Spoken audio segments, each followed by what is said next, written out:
morning and welcome to Vantage Point. I'm Marcia Boyles, and as always, I'm delighted to introduce my co-host and co-producer. Good morning, Kathleen Taylor. Good morning.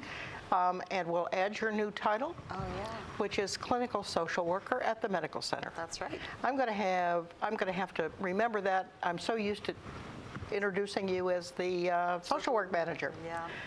We have an interesting program, I think. Today we're going to be talking about the Me Too movement and what kinds of recollections and stories that some of our residents have. So we don't have, for the first time, I think, Kathleen, we don't have a guest today, but we have some in absentia. Yes. All right, well, let's talk a little bit about why we decided to do this program. Yeah, well, I think, we both are very interested in the movement in terms of what it means from a historical and a cultural standpoint. I think, when it first came up, and it was the first time where you heard women speak en masse, really stepping up and sharing their personal experiences, feeling that they could break their silence about some of the experiences they've had related to being sexually harassed. And I think it was an empowering moment for women in general, and that, movements evolved into hashtag Time's Up, so it's gotten forceful as it's gained momentum as well. But I think that I think the main thing for me, other than being happy that women are feeling able to come up and speak about these kinds of things, is what in heck took so long? Well, isn't that an interesting question? Yeah. Absolutely. We have talked about the fact that women have kept this secret for all these years, and as you have pointed out in the past, that this has been going on for hundreds of years. Right. And probably women have not talked about it much. Yeah, and I kind of feel like there's been a progression but it's been like a glacial progression. It's not been, leaps ahead, but I think there was a time when that sort of behavior was just accepted. It was normal, it was the status quo, it was sort of that boys will be boys kind of thinking that women just went, we got to put up with it, that's the way it is. And then I think that as things progressed a little bit more, it almost became a trade-off as women started to go into the business force more, that these are the things. I'm aware now that it's probably not a good thing, but I'm going to have to put up with it. It's going to be a trade-off that I'm going to make to be able to further my career. And then mixed into that, I think a little bit was that blaming, self-blame, that there must be something that women are doing to bring this on themselves. Well, that's a whole nother topic that I think we'll get to. So lots of layers. Many layers. You and I talked a little bit about the fact that when most of the women of our generation here at Green Spring started working, this is now in the 40s, 50s, and 60s. We didn't use the term sexual harassment. There was no term sexual harassment, and it wasn't illegal. And we might just stop and give the definition and talk a little bit about when this became a term that we used. Yeah, exactly. Sexual harassment, we'll put up on the screen. Do you want to read it? Oh, yeah. The EEOC, Equal Employment Opportunity Commission. So hard. Definition for harassment is unwelcome sexual advances, requests for sexual favors, and other verbal or physical harassment of a sexual nature. Yeah, not the best definition of the world, but it is theirs. Now, we should also go on to say that sexual harassment as a topic, as a defined thing, didn't exist until the Civil Rights Act of 1964. It was Title VII of the Civil Rights Act. So prior to then, we never used the word sexual harassment, and it was not illegal. So we didn't hear that term usually until the late 60s or have any idea that that's what it was and that it was illegal. Right. That's amazing to me. I can't believe that. Well, you know, I remember that when we heard it, the term itself was empowering.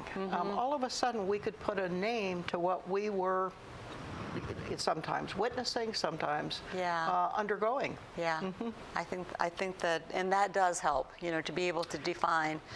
I think, I mean, we've talked about this before, but, you know, I think the sexual behaviors are actually kind of the behavior, but what we really know we're talking about is a power differential. Well, we're also, and EEOC stresses this, they're unwelcome, and you make them clear that they're unwelcome. That is the really defining thing about this behavior. Right. It's not consensual, it is unwelcome. Right. But I think what we are seeing, especially in the work environment, is that, you know, with the power hierarchy being what it is that men are on top, and it ends up being, as I was saying, you know, a way for people to continue to put women in their place in some kind of way. Yes, exactly right. I mean, I think it's a form of abuse of power, but it's also absolutely that. I think it's a humiliating sort of thing. Yeah. And you see how it blends in with the civil rights and the equal rights movements, because that's sort of the same methodology that's used to keep anybody in place at some level, is, you know, to be able to degrade them or humiliate them. Pay them differently, all of those things. So again, it's, you know, I think it's part and parcel of the same thing that we're seeing. I mean, like you said, it was initially sort of in with the civil rights movement, the first. It was. One thing I could also say about this, in Title VII, it is in employment situations with 15 employees or more. But it also applies to universities, it applies to labor unions, and a number of other, and to all state, local, and federal government employees, of course, except for the Congress. Right. So it's been, so when was that, 64? 64. 64, you said. So we're far down the road. Yes, we are. For it all to be continuing. In years, but it's not just now that we're really bringing it to the forefront, or that the women have felt strong enough to be able to move forward and band together, and that makes me crazy. But I guess it just goes to how culturally ingrained those behaviors are or have become, to where, and we know that, you know, prior, when women did step up, be brave enough to kind of step up and make an allegation, that a lot of things happened to kind of push them back down again. They were not necessarily believed. There was retaliation, I think. There was retaliation. If it was reported, there was almost invariably retaliation. Right. Kathleen, have you ever been sexually harassed? Yeah, of course.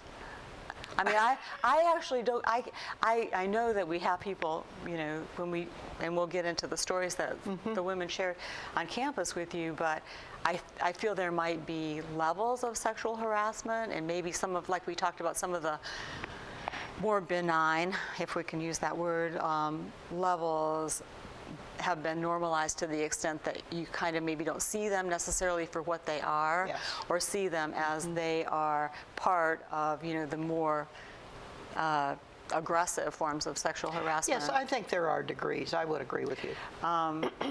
But yeah, I mean, definitely in, you know, a new grad going into my first job and having a psychiatrist who was sort of the head of the department really assumed that he could take liberties just because he was God, you know, basically.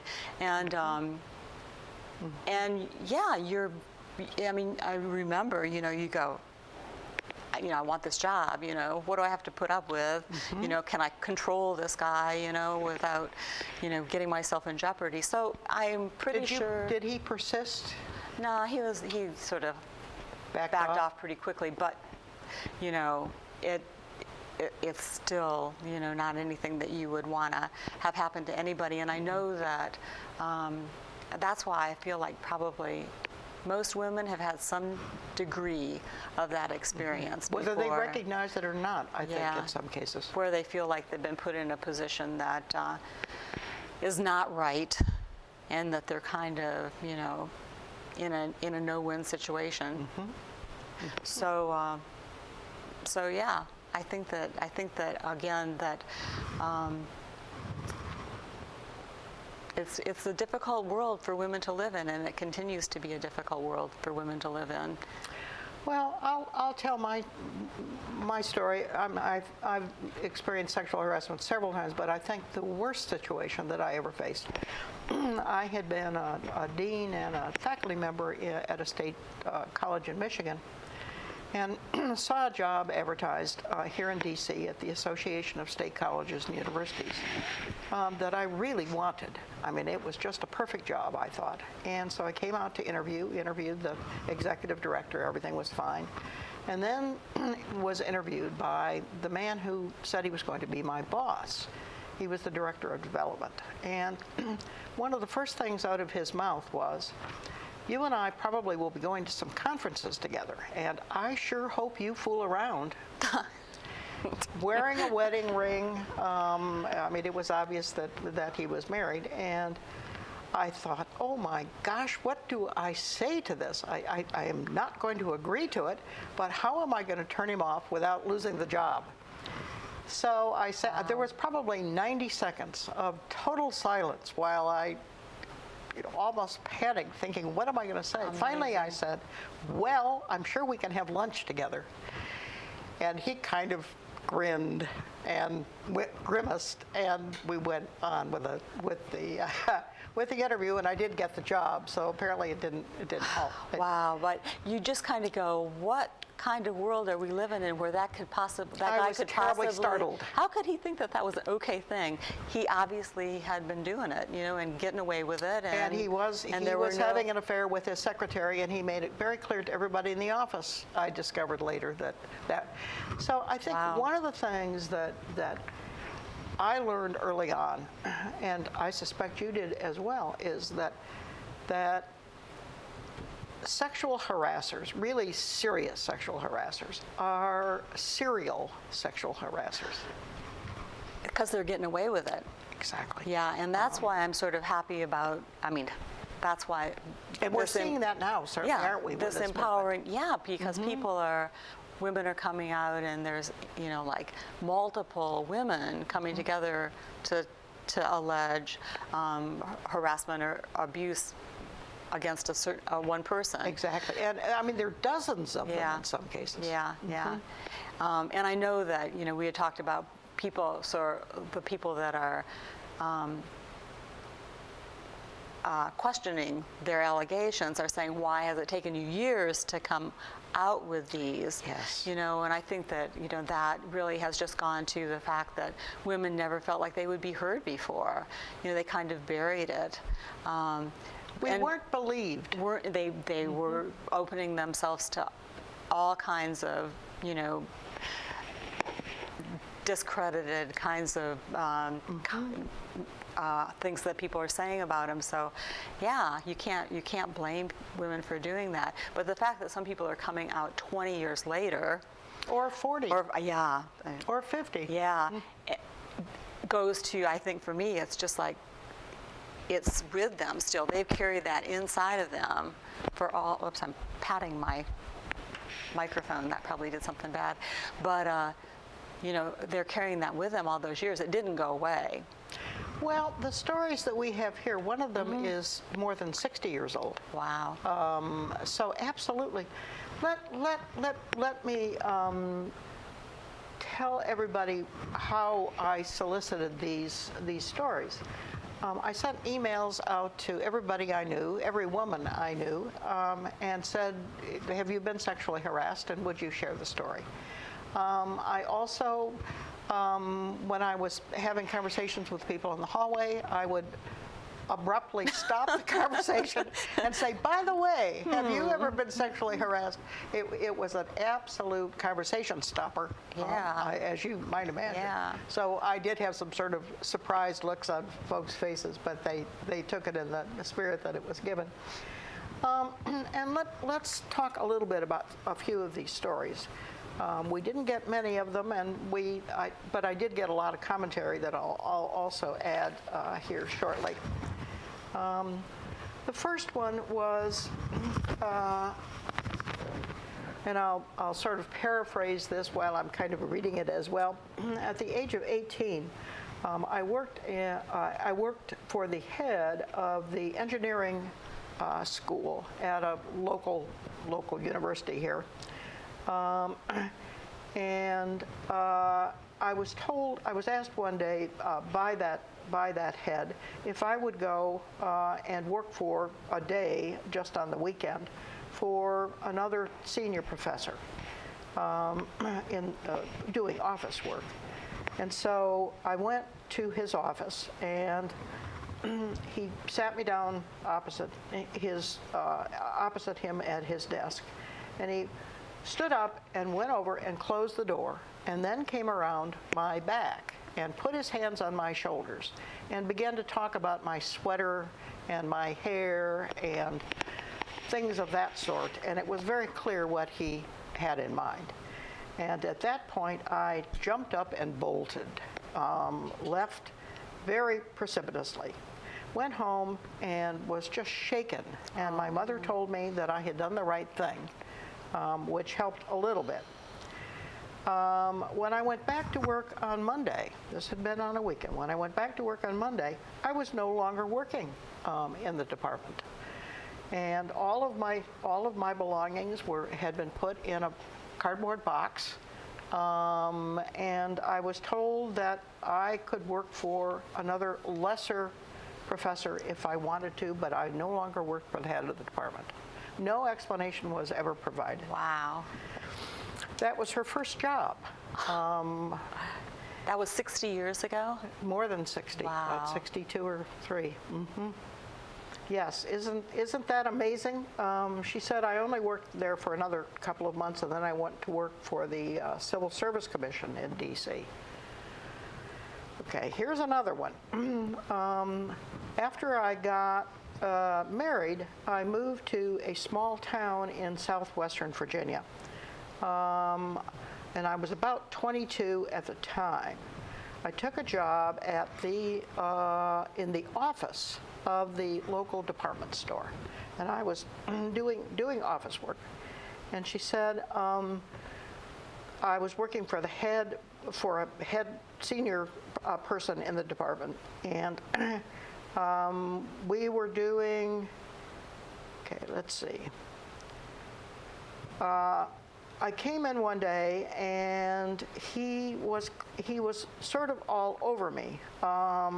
He was touching me. He was complimenting me on my attire, my hair, and the like. And I rebuffed him. When I rebuffed him, I left immediately. The next day, when I came back to work, I was no longer needed in that office. I was told that I could become a salesperson. And I said, no, I didn't do sales, and so I left. I came home, and I don't think I cried, but I was really, really upset. And it occurred to me that I was going to have to put up with this Yeah. in the workplace if I wanted to work. So those were two stories. Yeah. A third story was a woman who worked a woman who worked at a health professions association in Alexandria. And she said that she had a senior position in that association. And she said that the executive director clearly had a drinking problem, that he would come in around 10 o'clock in the morning clearly hungover. And at noon, he and several other staff members went out for martinis. and that they had a martini lunch, came back at 2 o'clock. She said stumbling was the way she phrased it. And that about once a week, after his lunch, he would come into her office and put his hands on her shoulders and then move them. And that she would every single time say, no, no, please don't do this, and sometimes just jump up or whatever. And one of the times, she'd been putting up with this for some months, and he came in while she was on the phone with her mother, who was telling her that her father had been diagnosed with terminal cancer. And she said, here was this guy all over her as she's getting this news. And so she said, I said to my mom, I've got to hang up. She said, I just lost it, which is understandable. Totally. And she said, I jumped up and started to scream at him. And she said, I was also crying. And he fled, and I followed him all the way down the hall, screaming at him, you pervert, you, and other things of that sort, all the way down the hall in front of all our coworkers. And she said that he never did it again, as you might imagine. But she said, I never received a raise. I was there for 8 more years, never received a raise, or a promotion, was not appointed to committees, and so forth. So she paid for it. Sure. Wow, yeah, that's a that dramatic one for sure. Very dramatic story. Now, one of the things that surprised me a little bit was the number of people who were almost apologetic by saying, gosh, I was never sexually harassed. And it was the reasons or the way they qualified it that fascinated me and surprised me. One woman said, I worked in a hospital lab and it was an open space, and so nobody could possibly sexually harass me. It was too public. But many of them were saying things like, one said, I was too homely. She said it was the only thing I ever liked about being homely was that nobody ever paid any attention to me. Another one said I wasn't attractive enough. Another one said I worked for a high-up man at the Navy, and the sailors who came in to see him wouldn't because he was so powerful, wouldn't possibly have sexually harassed me. But I have to wonder whether, and several others said, nobody ever was attracted to me. And I just don't think of it as being an attraction issue. No, that's what I'm talking about when it's, it really is more about power. It is about being able to have power over another person. And so it's not really sexual, even though it seems like it is at some level. But I also think, some of that, we hear that when we hear that women are dressing in a provocative way, yes, or behaving. Still hearing some of that. We're still hearing it to this day. Where, blaming the victim. Yeah. Blaming the person for, having done something that would have caused this man to lose control in such a way. That's just the perfect way to describe it. Yes. But the women are taking responsibility. Yes. Do you remember, well, you probably didn't because you had psychological training, but I certainly remember with sexual harassment blaming myself. What did I do? Was I sending out the wrong vibes?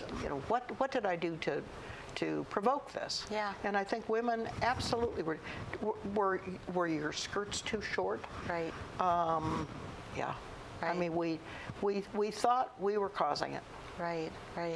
And what we know is if people did press charges. Even we were talking yesterday with the rape counseling center that you were involved with, that if women do press charges even to this day, you're really fighting against perceptions of what did that person do to bring it on in some kind of way, even or with sexual assault, whatever their history, bringing people's history in and things like that.